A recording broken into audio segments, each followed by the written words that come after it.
Without further ado, everybody enjoy the football season. I'm going to bring you Cedric Hardeman, Conroe High School.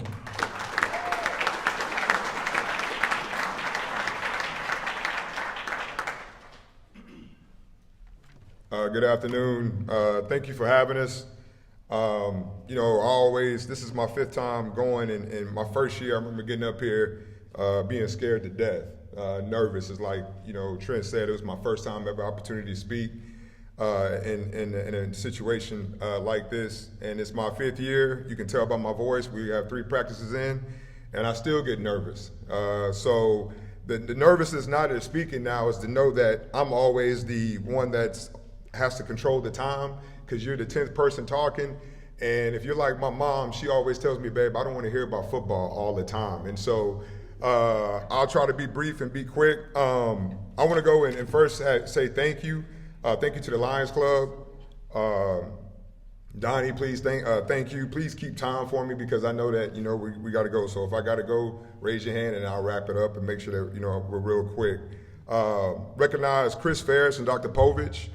Also, I want to recognize Dr. Weatherly, and I want to recognize him because, like Hardeman said, about 5 years ago, he gave a guy with no head coaching experience an opportunity. I wasn't a Conroe kid, I wasn't a Montgomery County kid, but he saw something in me at the time that I was nervous seeing in myself.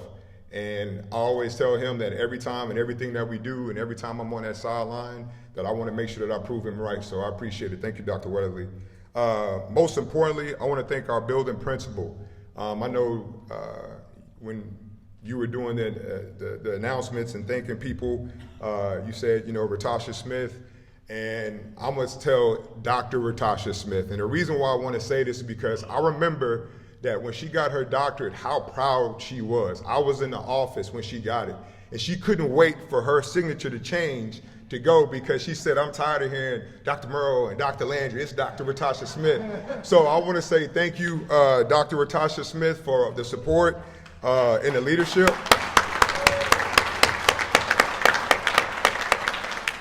We talk about coaches all the time and their tree. Nick Saban, you talk about the tree, and I think in 2018, it talked about how many coaches on his staff that are current head coaches right now that work for him.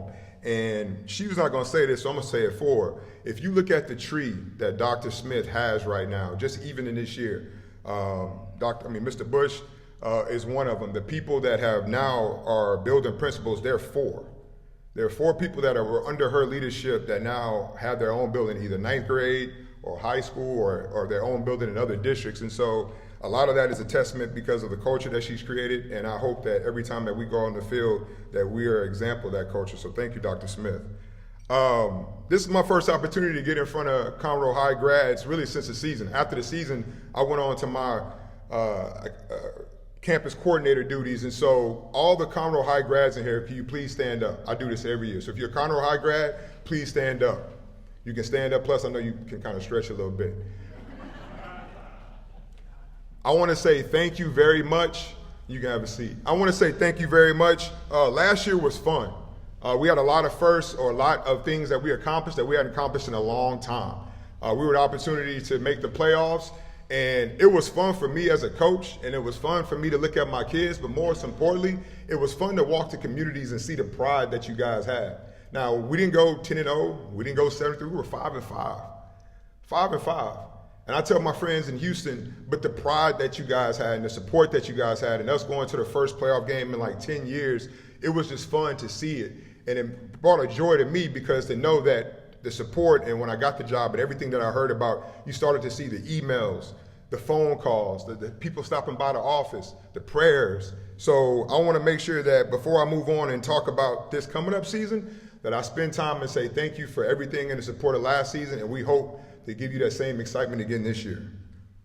But now it's time to turn the page. We talked yesterday, and in doing that, I'm a little stickler. I'm kind of not a pessimist, but I'm always ready for the ball to drop. And I get afraid when people get comfortable. Like when you're comfortable, I feel like then you're not growing. So I'm always looking for opportunities, a way to stretch our guys. And so going after the Christmas break, we came into our off season and guys were feeling good. Everybody was patting them on the back, telling them how good they were. They had the playoff hoodies and everybody talking about what we did last year. And I told them I didn't want to see that. I told them to scratch it. I told my coaches the same thing because we didn't reach the accomplishments that we wanted to reach. Yeah, we made the playoffs, but that wasn't our goal. 5-5 wasn't our goal. That wasn't what we set forth. So we scratched everything and we started working on our habits. One of the things that I believe in football is that there's no momentum in football. I tell coaches all the time, there's no momentum. So just because you have one good play or just because you have one good game doesn't mean you're going to have a next game. What constitutes you having a good game or a good play are the habits that you create. So we went focused on the habits. Our acronym is ACTS. So we got back down to the foundation of being accountable, making sure we compete, building trust, and then making sure that the kids sacrifice for each other because that was important. The 6 kids that I'm going to talk about are the 6 kids that are going to be seniors this year, and they were the foundation of building those great habits. I don't have the tenure of 30 years and 37 years, so I'm like a new dad. When you're a new dad, everything that they do is like great. You remember the first time they walk. You remember the first time. So these 6 kids I'm going to talk about, I remember when I got hired, they were in 8th grade. I remember looking at Lewis Williams III at Washington Junior High School, going to see him playing basketball and see him running up and down and then going outside and doing 7-on-7, and nobody could cover him. And nobody still can't cover him because Lewis Williams III is going to be the returning probably in the city in yards. He had over 1,300 yards last year, had 900 as a sophomore, and we're expecting great things out of Lewis Williams III. I joke, and me and Hyman talk all the time, every time we go somewhere, I feel like every team that we play in Montgomery County, Lewis Williams has somebody he's related to. So I feel like the Williams, I said, hey, coach, that's my cousin. Yeah, coach, that's my cousin. I'm like, God, you related to everybody? And we played Willis. It was like a family reunion at the end of the game with him. He was the last one to come off the field. The other 2 people I want to talk about on the offensive side is Jacob Pitzer, 3-year starter at tackle, and DeMarcus Woolridge. Just like Lewis, I remember seeing Pitzer at Pete. He was a South County Ponds player. He came up, and if you know Pitzer, he feels like he knows a little bit. He's a real smart kid, so he wants to tell you what he knows before he listens. And I remember seeing him out on the field, and he didn't know who I was. I came with a T-shirt, and we were working out with the 8th graders, and he was telling me why the coach that I had out there wasn't doing the drill right. And I turned around and said, hey. He said, well, yeah, my coach down in South County. So you know who I am? And I was like, who? And I was like, Coach Hardeman. He kind of shook, and he's been listening ever since. So Pitzer, we're looking forward to great things. And DeMarcus Woolridge, huge kid, has the opportunity to play at the next level. DeMarcus is about 6'3", probably about 320 right now. He's a kid that I've been trying to play D-line since he got there because how he can move, can play everything from the center to the tackle. One of the things I like about DeMarcus is his leadership. As a coach and as a parent and even as a teacher, a lot of times you want to see growth.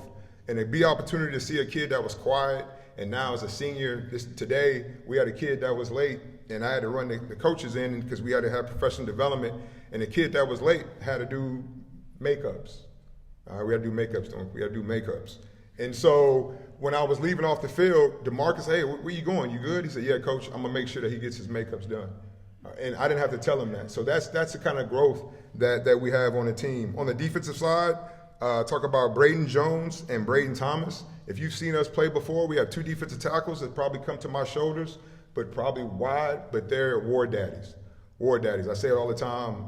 The big difference between when I was in Houston up here is the offensive lineman. I feel like every week we played against a kid going to A&M or TCU or Baylor, 6'5", but those guys get after it and win majority of the battles that they're in. So they're going to be returning. And then Lysandra Demetrius is the defensive end. The big thing about him is that we've had a good freshman line. It was a group that, their freshman year beat the Woodlands, and it was my first opportunity. I was like, hey, good job. And they were like celebrating like they won a Super Bowl. And I was like, what's going on?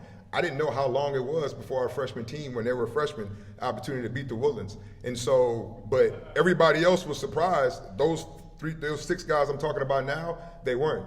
It was like that's what they expected to do. And so I knew they were going to be leaders whenever we became seniors. Lysandra Demetrius was one of them. He was like, Coach, we prepared. That's what we came to do. It was a kid that wasn't a starter as a freshman, but then through hard work became from a role player as a freshman to a starter as a sophomore. And it's been a 3-year starter ever since. We kick off our season August 26th. We don't play the 6A state champions. We play the 5A state champions in Katy Pato. If you don't know too much about them, if you haven't seen them, then do your research. It's probably going to be one of the most highly talented defenses that you've seen.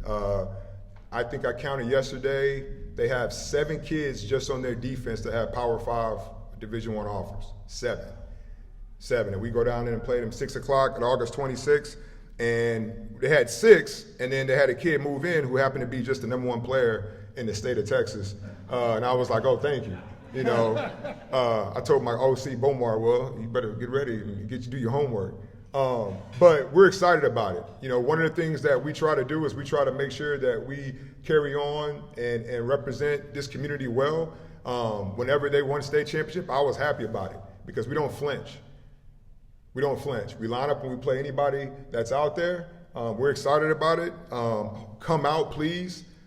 Please, that first district game. I apologize when you do have to sit on the visitor side, but let's sell it out to where we can go pack up on that home side as well. All right, appreciate the time. Sick 'em Tigers.